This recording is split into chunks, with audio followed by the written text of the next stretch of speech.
or he just never gets All old. four of us were here in F-18F, so we had pilots and Wizzo in the back seat. Looked down a saw a white tic-tac object with a longitudinal axis pointing north-south and moving very abruptly over the water like a ping-pong ball. As we pulled nose onto the object, within about a half mile of it, it rapidly accelerated in front of us and disappeared. Our wingmen, roughly 8,000 feet above us, lost contact also. We immediately turned back to see where the white water was at, and it was gone also.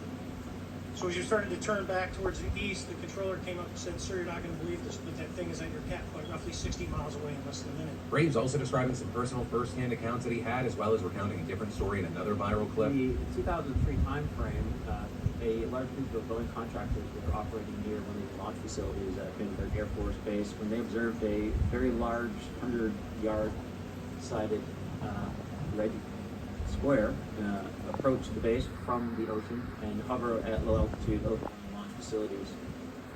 This object remained for about 45 seconds or so before darting off over the mountains. There was a similar event within 24 hours later in the evening. This was a morning event at 8:45 in the morning. Later in the evening, post-sunset, there were reports of other sightings on base, including some aggressive behaviors.